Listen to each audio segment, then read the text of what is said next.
Hello students, myself Rohit Agrawal, Joint Director Nucleus and HOD Organic Chemistry। आज जो हम topic पढ़ने जा रहे हैं वो है carbon and its compound.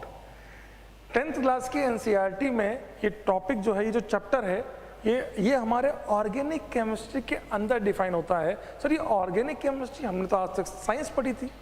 Sir science तो organic chemistry is a branch of science. पहली बात तो क्लियर होगी सर, ऑर्गेनिक केमिस्ट्री क्या है? एक साइंस की एक ब्रांच है। उसके अंदर सर पर्टिकुलर वो हम आएंगे अभी। कार्बन एंड इट्स कंपाउंड जो है सर, ये कार्बन ही क्यों?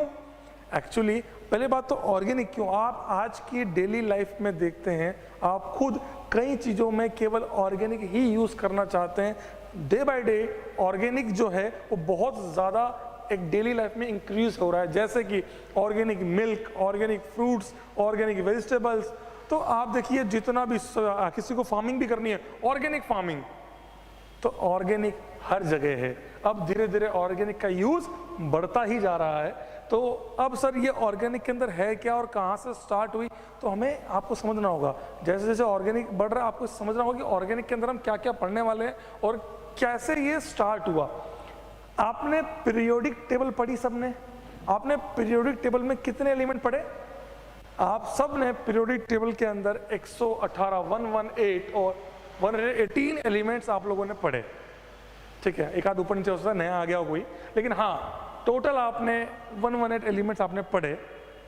हमने कहा यार हमको जब ऑर्गेनिक शुरू हुई, हमने कहा हमको 118 की जरूरत नहीं है, हमें केवल 2 एलिमेंट दे दो। सर 2 एलिमेंट चाहिए, ले लो, 2 ही तो चाहिए, 118 में से 2 ले लो। हम केवल 2 एलिमेंट लेके आए और वो 2 एलिमेंट कौन से थे? एक था कार्बन और एक था हाइड्रोजन। हम केवल 2 एलिमेंट लेके आए, कार्बन और हाइड्रोजन। लेकिन इसके बाद जो हुआ वो देखने लायक था। पूरी ऑर्गेनिक केमिस्ट्री से डिराइव हो गई। कार्बन और हाइड्रोजन, इन दोनों से मिलके जो कंपाउंड बना, आपको सोचिए कार्बन और हाइड्रोजन, कार्बन और हाइड्रोजन से मिलके जो कंपाउंड मिला उसको बोलते हैं hydrocarbon. Compounds by carbon and hydrogen is known as hydrocarbon. What is hydrocarbon? Hydrogen and carbon, so it's a hydrocarbon. अच्छा सर ठीक बात है, कार्बन और हाइड्रोजन से अब धीरे धीरे हमने कार्बन और हाइड्रोजन से इतने कंपाउंड्स, सर इतने कंपाउंड्स बने क्यों? ऐसा क्या था कार्बन में जिसकी वजह से इतने सारे? एकदम कार्बन हमारा फ्रेंडली है, बहुत फ्रेंडली नेचर का है। इसके अंदर एक ऐसी खास बात है जो और किसी में इतने अच्छे से नहीं है, और वो है आपने पढ़ी होगी टेट्रावैलेंसी। सर ये टेट्रावैलेंसी क्या होता है सर? अब तो आइए मैं समझाता हूँ। इसका कॉन्फ़िगरेशन लिखते हैं हम, आइए हम लिखते हैं। इसका कॉन्फ़िगरेशन होता है 1s2, ठीक है, 2s2, 2p2। ये होता है आपका ग्राउंड स्टेट में। ग्राउंड स्टेट में कार्बन क्या होता है? 1s2, 2s2, 2p2। अब अगर मैं बात करूं कार्बन के अगले स्टेप की, एक्साइटेड स्टेट की बात करूं, तो ये आपका हो गया 1s2, यहां तो सेम रह गया। लेकिन जैसे ही आप 2s में गए तो अब आपको पता है कि ये जो 2s का एक इलेक्ट्रॉन है वो एक्साइट करेगा p में, बिकॉज p कितने होते हैं? 3 p होते हैं। एक इलेक्ट्रॉन s से कहां चला गया? p में। आइए मैं p में इलेक्ट्रॉन ड्रॉ करता हूं, एक, क्योंकि एक ही बचा, एक चला गया, और 2p कितने हो गए? 3। ये लीजिए, ये 3। This is your 1s2, 2s1 and 2p3। ये कार्बन की एक्साइटेड स्टेट है जहां पे एक इलेक्ट्रॉन एक्साइट होके p में चला गया। अब सर इससे क्या हुआ? अब आप खुद देख सकते हैं, number of unpaired 1, 2, 3, 4। So carbon के पास अब 4 अनपेयर्ड इलेक्ट्रॉन्स है, इसीलिए कार्बन मैक्सिमम 4 बॉन्ड बना सकता है। अगर एक कार्बन 4 बॉन्ड बना सकता है तो इसी रीजन से 4 करते करते आप सोचिए कितने बड़े बड़े कंपाउंड आपके बन जाएंगे। इसीलिए carbon is your versatile in nature. Why carbon is versatile? Because it can form 4 bonds और इट्स अ टेट्रावैलेंट। कार्बन क्या है आपका? टेट्रावैलेंट है, 4 बॉन्ड बना सकता है। टेट्रावैलेंसी होने के कारण ये इसका यूज बहुत बढ़ गया। सर यूज में कैसे सर? अच्छा आपने एक चीज और पढ़ी होगी, इसीलिए टेट्रावैलेंसी का इसको बोलते हैं, इसकी एक प्रॉपर्टी होती है वो है कैटेनेशन। क्या होती है बेटा? कैटेनेशन। ये वही है कि 4 बॉन्ड बनाते बनाते ये इतना बड़े बड़े कंपाउंड बनाने लग गया। तो अब सर इसका कोई यूज सर आपने पढ़ा होगा, एलोट्रोप्स आपने पढ़ा है एनसीईआरटी में। एलोट्रोप्स, एलोट्रोप्स क्या होता है सर? जिसमें जैसे कि आप खुद सोचिए कार्बन से बने हुए कंपाउंड, आपने सबसे पहला एलोट्रोप सबके दिमाग में सबसे फर्स्ट जो मेरे दिमाग में आता है वो है डायमंड। क्या आता है बेटा? डायमंड। पढ़ा होगा सबने डायमंड। डायमंड आते ही आपको बताओ सर डायमंड किससे बनता है? आपको डायमंड सबको पता है, पर डायमंड बनता किससे? ये कार्बन से ही बनता है। जब एक कार्बन 4 कार्बन से जुड़ जाए, मतलब सर इस तरीके से कार्बन 4 कार्बन इस तरीके से जुड़ता चला जाए, बहुत बड़ा स्ट्रक्चर बन जाता है, उसको बोलते हैं डायमंड। एक एलोट्रोप और होता है, नाम तो सुना होगा, ग्रेफाइट। तो लिखते हैं ना आप, जब लिखते हैं उसमें ब्लैक ब्लैक ग्रेफाइट। ग्रेफाइट में ऐसे इन दोनों में क्या फर्क है? यहाँ कार्बन 4 से जुड़ा हुआ है, ग्रेफाइट में 3 से जुड़ा होगा। एक कार्बन कितने से जुड़ा होगा? 3 से। तो सर चौथा का क्या होगा? H होगा, चौथा H होगा। ऐसे बॉन्ड बनती जाती है इस प्रकार। अभी अगला कार्बन इसके साथ ऐसे करते करते करते एक कार्बन बढ़ते बढ़ते बहुत बड़ा कंपाउंड बन जाता है ग्रेफाइट। आपने पूरा होगा बकमिस्टर फुलरीन C60, वो भी ऐसे ही बनता है 60 कार्बन से। तो इस प्रकार कार्बन का यूज इस तरीके से बढ़ गया है, एलोट्रोप्स बनने लग गए बहुत सारे। उसके बाद हमने कुछ दूसरे एलिमेंट भी यूज कर लिए, जैसे कि क्लोरीन, ब्रोमीन, हमने ये भी यूज करना चालू कर दिए। इससे एक पूरी बड़ी केमिस्ट्री बन गई, वो है ऑर्गेनिक केमिस्ट्री। अभी तक मैंने आपको ये बताया कि कार्बन ने क्या किया, क्या नहीं किया, क्यों ऐसा हुआ, क्यों वर्सेटाइल है, क्यों इतना फ्रेंडली है, क्यों कैटेनेशन है, कैसे बनता है, कितने बॉन्ड्स बनते हैं। अब हम जाना जाएंगे आगे की तरफ कि हम, ये तो कंपाउंड्स हो गए, अब कंपाउंड्स को कैसे रिप्रेजेंट किया जाता है, ये बहुत इंपॉर्टेंट पॉइंट्स है।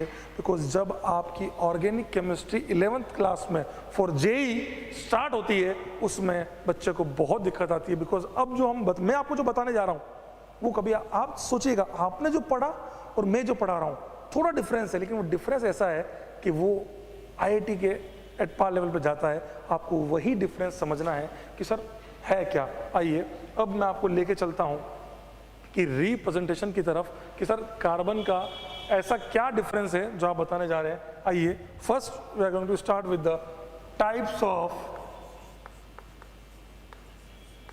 रिप्रेजेंटेशन। मतलब सर आप बॉन्ड को, कार्बन जो है, जो बॉन्ड बना रहा है, जो कंपाउंड है, वो किस प्रकार रिप्रेजेंट कर सकते हैं, ये हम बताने जा रहे हैं। आइए पहला तो आप सबने मोलिकुलर फॉर्मूला आप लिखते हैं ना, मीथेन जानते तो सब होंगे, CH4। ये क्या आपका मीथेन है कि नहीं? CH4 क्या ये फॉर्मूला है? C2H6, ये सब क्या है? Molecular formula. अब कार्बन को रिप्रेजेंट करने के 3 तरीके, पहला है स्ट्रक्चर, दूसरा है कंडेंस, एंड तीसरा है बॉन्ड लाइन। आज की क्लास में मैं आपको बताऊंगा इसमें और इसमें डिफरेंस, और ये जो है क्या ये सही है, क्या ये गलत है, इसके बारे में डिस्कस करेंगे और ये सिखाऊंगा। बिकॉज पूरी ऑर्गेनिक केमिस्ट्री में इसी को ड्रॉ करने वाले हैं, इसी को बताने वाले हैं, इसी से कंपाउंड जितने भी आप फॉर्मेट पढ़ेंगे उन सब में यही मैक्सिमम फॉर्म में दिया होगा। तो अब सर पहली चीज अब आप डिस्कस करने जा रहे हैं मीथेन। अब आपको ये बताते हुए मुझे बड़ा अजीब लग रहा है और आपको सुनते हुए भी बड़ा अजीब लगेगा। आपने जो आज तक मीथेन पढ़ा वो मीथेन वैसा होता ही नहीं है। जो मीथेन है जो आपने पढ़ा वैसा होता ही नहीं है। सर क्या होता है? आपने पढ़ा, फॉर एग्जाम्पल, पहला हम एग्जाम्पल ले रहे हैं मीथेन CH4। आपने इसका स्ट्रक्चर एनसीईआरटी में भी दिया है। एनसीईआरटी में इसका स्ट्रक्चर दिया है CH H H और H, ऐसे दिया है। ये इसका स्ट्रक्चर दिया है। मेरे को बताते हुए बड़ा अजीब लग रहा है, लेकिन ये ऐसा नहीं होता। क्या मुझसे पूछे क्या मीथेन ऐसा होता है? Carbon H H H H, क्या ऐसा होता है? क्या इस प्रकार से मीथेन बनता है? बिल्कुल नहीं। CH4 ऐसा नहीं होता है। पहली गलती ही बच्चा ये करता है, वो ये मान के चलता है कि ऐसा CH4 है। तो हमने तो यही देखा है एनसीईआरटी में, लेकिन ऐसा नहीं है। थोड़े से एडवांस लेवल पर जाए, यहीं से IIT शुरू होती है। यही है IIT, यहीं से IIT शुरू है बिल्कुल। तो अगर मैं बात करूं सर इसमें कैसे होता है, फिर क्या होता है, तो एक्चुअली में CH4 ऐसा नहीं होता। CH4 होता है कुछ इस प्रकार, मैं समझाता हूं आपको। CH4 दो V का खेल है। ये होता है एक्चुअल में कंपाउंड। आज तक जो आपने पढ़ा वो केवल स्ट्रक्चर था, ऐसा होता नहीं है। हाँ ऐसा हो सकता, लेकिन एक्चुअली में कंपाउंड जो है वो ऐसा होता है, मीथेन ऐसा होता है। मैं आपको मार्कर से इसको समझाने की कोशिश करता हूँ, समझने की कोशिश कीजिएगा। आपने ये जो बात कर रहे हो वो तो ऐसा हो गया, ये ऐसे कुछ इस प्रकार। आप जो पढ़ रहे हो वो तो ये हो गया एग्जैक्टली ऐसा, CH H। एक्चुअली में CH4 ऐसा नहीं है। CH4 कैसा है सर? क्योंकि CH4 होता है इस प्रकार से, मेरी बात को ध्यान से सुनिएगा, कुछ इस प्रकार से होता है CH4, एक H। आप सुनिएगा बात को, इसको देसी भाषा में इजी वे में समझाऊं तो ये दो V का खेल है। किसका बेटा? दो V का। आप देखिए दो V आपको बनते हुए दिखाई देंगे। ये देखिए एक V ऐसा, एक V ऐसा, एक V ऐसा, एक V ऐसा, both are perpendicular, both are perpendicular. इसको ऐसे भी बना सकते हो, एक बॉन्ड ऊपर, तीन बॉन्ड नीचे, टेट्राहेड्रल।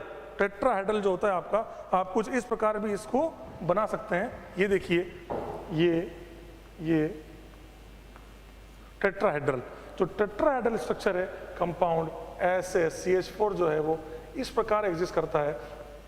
ये होता है आपका एक्चुअल CH4। देख लीजिए ये है आपका एक्चुअल CH4। आपने पढ़ा था वो ये सरासर गलत है, क्योंकि यही गलत फहमी लेके लोग आते हैं। अच्छा सर हमने तो ऐसे पढ़ा था, ऐसा होता, ऐसा नहीं होता। आप पहले सबको समझ में आ रहा है ना? अच्छा तो सर ये है आपका मीथेन। तो सर अब और बात करें सर, ये तो आपको स्ट्रक्चर मैंने बता दिया, इसको बोलते हैं स्ट्रक्चर फॉर्मूला। ये बोलते हैं स्ट्रक्चर, NCERT पढ़ेंगे आप, NCERT में लिखा है this is your structure formula. अच्छा सर ये क्या होता है sir? What is this bond line formula? आइए अब हम जो पढ़ने जा रहे हैं वो है बॉन्ड लाइन। इसको बहुत ध्यान से पढ़िएगा, बिकॉज बच्चा ये पढ़ के आता ही नहीं है, और जैसे ही हम यहाँ ड्रॉ करना शुरू करते हैं बच्चे को परेशानी होती है, सर ये कैसे, ये तो मैंने कभी देखा ही नहीं। यही तो है, यही तो डिफरेंस है 10वीं और यहाँ पे आने में। अब तक जो पढ़ा वो ये था, निकला क्या ये। अब जो पढ़ोगे बॉन्ड लाइन, अब तक तो ऐसे दिखाते थे। अगर मैं बात करूं इथेन को, आपने ऐसे पढ़ा H H H, ये H और ये H, ये पढ़ा इथेन। इथेन ये होता ही नहीं है, ऐसे तो बनता ही नहीं है। अच्छा अब आपको समझ में आया इस तरह बनाना है। लेकिन अब इसको अगर बॉन्ड लाइन में रिप्रेजेंट करें, there is another way to represent an organic compound is a bond line. Sir bond line में क्या होता है? नाम में ही सब कुछ रखा है, बॉन्ड लाइन। बॉन्ड को लाइन से रिप्रेजेंट करना है। अगर मैं बात करूं, इसका सबसे बेसिक तरीका होता है, इसमें कार्बन को ध्यान से सुन लेना सभी लोग, देखिए यहाँ पे कार्बन को रिप्रेजेंट करते हैं डॉट से, H को दिखाते ही नहीं है। जो CH बॉन्ड है उसको शो नहीं करते। जैसे यहाँ कार्बन की कितनी H है? 3 H है, इनको शो नहीं करना है। यहाँ भी 3, इनको भी शो नहीं करना है। कार्बन को डॉट से, कार्बन को डॉट से, बाकी जो बॉन्ड्स है वो बॉन्ड्स रहेगी। सर कैसे, एक बार सर बता दीजिए सर। तो आइए, ये सबसे इंपॉर्टेंट है, कार्बन को डॉट से और CH को शो नहीं करना। देखिए ये कार्बन क्या हो गया आपका? डॉट, ठीक है। इस पे 3 H है, वो हमें शो नहीं करने। उसके बाद ये बॉन्ड किसी सिंगल, ये बॉन्ड, यहाँ पे क्या है? कार्बन, कार्बन, इस पे क्या है? 3 H, वो शो नहीं करने। ये है आपका bond line structure of ethane. अच्छा सर ये बिल्कुल नया था। आइए और एग्जांपल लेता हूं मैं आपके सामने। एक एग्जांपल और लेते हैं हम, CH3 CH2 CH3 CH3 propane. हमने क्या लिया? प्रोपेन। सर प्रोपेन को अगर मैं बात करूं, इसमें भी ऐसे ही शो करना है। अगर इसका CH स्ट्रक्चर ये हो गया जो मैं बना रहा हूं, क्या आपका स्ट्रक्चर है बेटा? CH ये हमारा स्ट्रक्चर है। अब इसका बॉन्ड लाइन सर कैसे ड्रॉ करें? तो सेम तरीका, आप कार्बन को कैसे ड्रॉ करोगे? डॉट से। इस पे तीनों H शो करने हैं क्या? ये तीनों H शो नहीं करने हैं। फिर कैसी बॉन्ड? सिग्मा बॉन्ड, ठीक है। फिर क्या आ गया आपका? कार्बन, फिर डॉट। इस कार्बन में 2 H है, उनको शो करने की जरूरत नहीं है। फिर एक सिग्मा बॉन्ड। सर ऐसे क्यों किया? मैं तो ऐसे करूंगा, ऐसे कर लो, कोई फर्क नहीं पड़ रहा। कोई मिला के हाइब्रिडेशन मेंटेन करना है। ये लिया, यहाँ पे क्या आ गया? कार्बन। फिर इस पे कोई H शो नहीं करना। So this is your bond line formula of, या bond line representation of propane. सबको क्लियर है? एक सर एक और एग्जांपल है ना, थोड़ा सा रिंग टाइप का। मान लीजिए आपने पढ़ा होगा, सबने पढ़ा होगा बेंजीन। बेंजीन, आइए इसके बारे में पढ़ते हैं। Carbon H, carbon carbon carbon, ये सब कार्बन से जुड़ा हुआ, सब पे एक एक H। आपके एनसीईआरटी में जो दिए हैं मैं सब उसी को ले रहा हूं, लेकिन पहली चीज जो आज मैं अलग चीज बताई वो क्या थी, ऐसे दिखता है। दूसरी चीज बॉन्ड लाइन। सर इसका बॉन्ड लाइन क्या होगा, डॉट। अच्छा ये लिया सर, ये तो स्ट्रक्चर हो गया, ये हो गया आपका बेंजीन, ये आपका क्या है, बेंजीन। सर इसको अगर अपन रिप्रेजेंट करें बॉन्ड लाइन में तो बहुत आसान है, आपको इतना तो समझ में आ रहा होगा कि इसको जो H है, जितने भी 6 H हैं इनको शो नहीं करना हमें। अब बचा क्या हमारे पास, कार्बन। क्या बचा, कार्बन। यहाँ देखिए ये कार्बन, शुरू करते हैं यहाँ से, ये आपका है कार्बन। इस कार्बन के नीचे कौन सी बॉन्ड है, एक सिंगल है एक डबल है। पहले मैं सिंगल बना रहा हूं, डबल भी बनाऊंगा। आपको बॉन्ड्स कोई गायब करनी है, कोई बॉन्ड्स गायब नहीं करनी है। सिंगल है तो सिंगल, डबल तो डबल, ट्रिपल है ट्रिपल। ये लिया, ये देखिए, आपको देखिए सब बॉन्ड में जोड़ते जा रहा हूं। कार्बन कार्बन, 1 2 3 5 हो गए, 6, ये हो गए 6। अब CH बॉन्ड को शो नहीं करना, अब क्या बचा, डबल बॉन्ड, ये। सो this is your bond line of this compound. इसका बॉन्ड लाइन क्या होगा, ये इस प्रकार आपको ड्रॉ करना है। सबको, आई होप सबको समझ में आया हो कि आपको कैसे बॉन्ड लाइन स्ट्रक्चर ड्रॉ करना है। सो this is your bond line of, bond line formula. Repeat कर लेते हैं, बॉन्ड लाइन में क्या करना है सर, बॉन्ड लाइन में आपको CH बॉन्ड शो नहीं करनी है। कार्बन को किससे रिप्रेजेंट करना है, डॉट से। क्लियर है। तो ये आपका, ये जो एक छोटा सा टॉपिक था, आज क्यों लिया सर आपने, ये PR जो अपनी सीरीज चल रही है, PR सीरीज के अंदर ये फर्स्ट, ये जो टॉपिक हमने लिया कार्बन, क्योंकि बच्चों ने कार्बन कंपाउंड सबने पढ़ लिया, सर हमने पढ़ लिया, पर कोई इस बात को समझा ही नहीं कि कार्बन कंपाउंड होता क्या है, क्यों ऐसा हुआ कि कार्बन 4 बॉन्ड बना गया, और क्या क्या यूज है, ऑर्गेनिक का क्या यूज है, ऑर्गेनिक केमिस्ट्री भी कुछ होती है, आज मैंने आपको इंट्रोड्यूस किया। और दूसरी बात आपको मैंने सिखाया कि CH4 जो आप देखते हैं आज तक, ऐसा नहीं होता, ये इस प्रकार टेट्राहेड्रल शेप पे इस प्रकार एग्जिस्ट करता है। ऐसा क्यों होता है सर, ऐसा क्यों होता है, आप एक एग्जांपल अपने घर पे भी कर सकते हैं। आप अपने घर पे भी एक एक्सपेरिमेंट करके देख सकते हैं। आप है ना 4 बलून लीजिए, 4 बलून। सर 4 बलून क्यों, बीच, उन चारों बलून को बीच से जोड़ दीजिए, मतलब बीच वाला क्या हो गया आपका, कार्बन। 4 बलून लिए, चारों बलून लिए, चारों एक जगह जोड़ दिया, वो एक जगह जहाँ जोड़ा वो आपका कार्बन हो गया। और जो 4 ये हैं बलून्स, ये आपके H वाली बॉन्ड है, CH बॉन्ड है।